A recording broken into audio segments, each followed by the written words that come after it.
Hello guys and welcome to my vlog.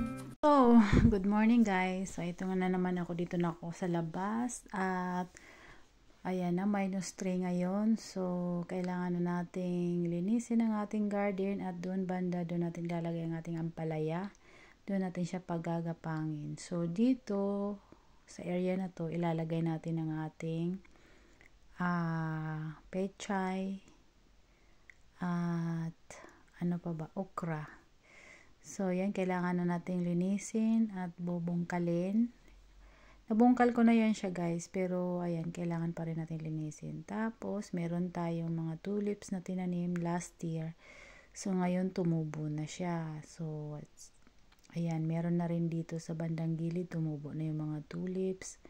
Marami nang tumutubo na tulips kasi yan talagang unang tumutubo. Then, dito banda sa may gilid, raspberry yan siya guys. So, itong ipapagapangin natin dito ang ating ampalaya, pero kailangan natin i-repair kasi medyo marupok na siya guys. At kailangan natin linisin. Then, ito na yung bahay ni Amo. Ayan, hanggang 3rd floor. Then, kailangan natin din magkalaykay dito para maganda yung tubo ng grass. Dito banda nakalaykay ko na at dyan sa bandang gilid ay hindi pa. So, kailangan din natin magkalaykay. Then, meron pang konting snow dahil -3 pa ngayon. Ayan. Medyo malamig pa guys, pero kaya naman mag-jacket na lang tayo ng doble. So, ito yung pan na yan, mini pan dito sa labas. Ay, lilinisin din yan pag summer na talaga. Then, busy tayo dito sa ating nursery at tumutubo ng ating okra. Ayan na siya guys, tumutubo na siya as you can see. Ang bilis niya tumubo talaga, ang bilis ng okra na tumubo. And then, dito naman banda wala pa. So, waiting pa tayo dyan sa mga ibang mga seeds. Then, itong ating ampalaya, wala pa talagang tumubo. As in, wala pa. So, matagal talaga ang ampalaya patubuin. Then, ayan, dilig-dilig na lang tayo para maganda ang tubo. Then, dito mayroon tayong kalamansi. Ito naman ang area na to, kalamansi. Meron na siyang isang tumubo, isa pa. Isang peraso lang. Then, dilig-dilig uli para hindi mag-dry ang soil. Then, dito, meron din ako maliit na experiment na basil or kaya so, Bisaya pa, sangib. So, nagluto ako ng pesto pasta. So, nagtry lang akong ibabad siya sa tubig sakaling mag-ugat. Ayan nga, nag-success ang ating experiment. May ugat na siya at kailangan na natin niyang ilipat sa isang paso. So, maghanap tayo ng paso sa labas para ilipat natin. At ang ganda ng tubo niya. Imagine, sa tubig lang siya. Then, after that, meron din tayong mangga na pinatubo. So, tinanggal ko yung shell niya para mas mabilis at paspas ang paglabas ng roots. Then, meron na rin siyang tumutubo na rin. Hindi ko alam kung anong variety ng mangga na yan. Napaka dami niyang laman. Maliit lang yung buto niya. So, yan. Dito naman yung experiment natin na sanga ng rose. Tapos, lalagyan ng patata para doon siya tutubo. Ang tumubo, guys, ay yung mga patata. Then, dito sa labas naman tayo kasi medyo mahangin. Ayan, ang hangin sa labas guys. So, ayan, kita nyo yung mga dahon naglilipara na kasi mahangin ngayon. So, kung magkakalaykay tayo, hahanginin na, lilipad lang yun. So, wala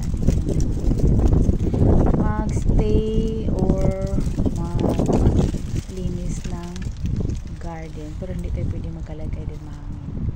Then, ayan, kita nyo guys, yung hangin, diba? Ayan, kita nyo doon, ang ganda ng araw, ang ganda ng panahon ngayon. Malamig na maulap, na maaraw, na mahangin. Ayan, hindi naintindihan. Then, dito banda, meron tayong last year, meron tayong tinanim na strawberry. So, ayan, pwede tayo. Dito lang muna tayo kasi hindi tayo pwede magkalaykay dahil mahangin. So, ayan, lilinisin lang muna natin ng konting-konti itong strawberry kasi kumbaga sa Bisaya pa nabantok ang lupa, no? Parang nanigas.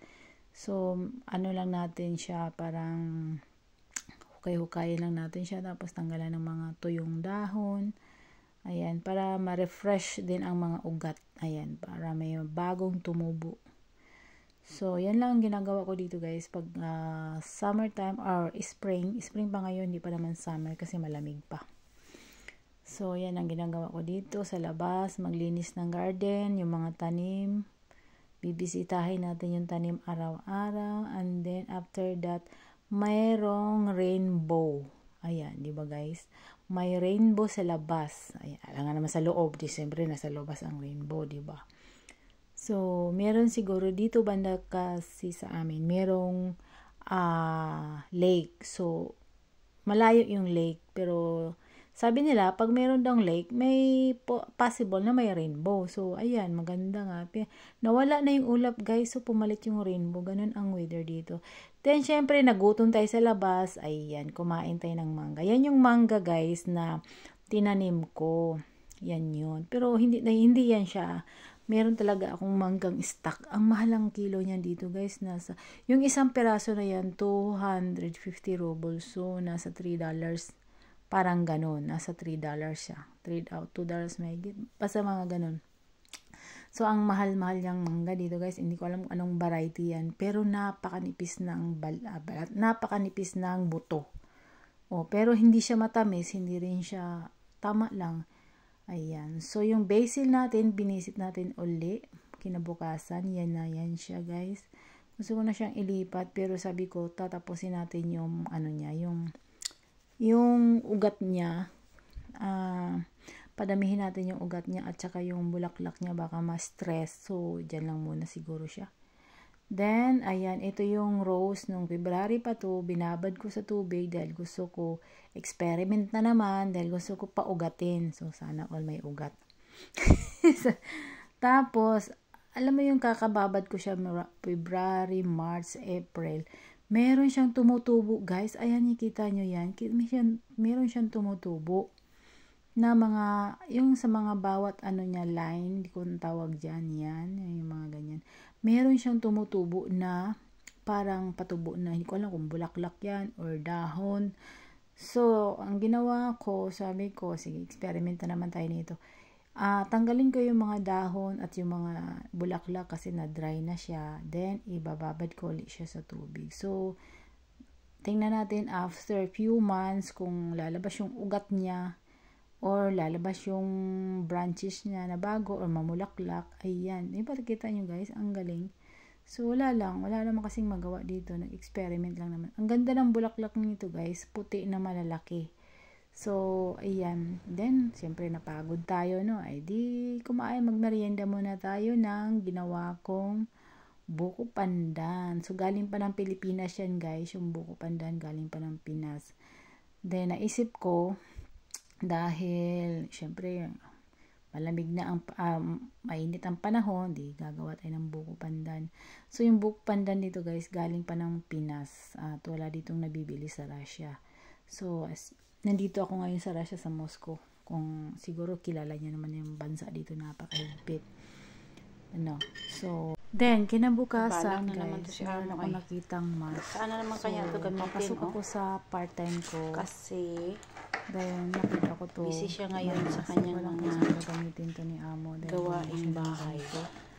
At di ko alam kung para to sa pang tubig or what. Then, meron din itong isang klaseng mask. Siguro pag nagbabarina, parang ganun. Yan. Panay ang order ng amo ko guys. Order lang siya ng order. At wala siyang pakialam. Ako yung ako yung nagre-receive or ako yung nagpi-pick up ng mga order niya.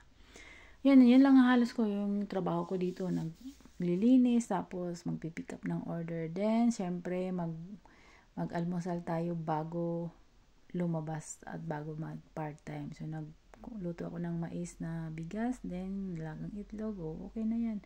Then, after part-time, pumunta tayo sa supermarket or kaya may tinatawag ditong parang Divisoria or Baclaran sa kanila. Ayan. Dinadayo yan guys kasi naghahunting. After ng part-time, naghahunting ako ng bangus. So, pahirapan talaga ang bangus dito. So, wala akong mahanap. Then, ikot-ikot na lang ako hanggang sa nakarating ako sa mga prutasan. Ito yung mga prutas area. Yan, prutas, gulay, ayan ang iingay nila. So, hindi ako bumili kasi ang sadya ko talaga ay bangus. Then, wala naman ako makitang bangus. So, naghanap na lang ako ng ibang isda. Pasensya na kayo guys kasi yung allergy ko ay mali. Ayan, wala ako nakitang ibang isda. So, ayan, tuna na lang. Ayan na.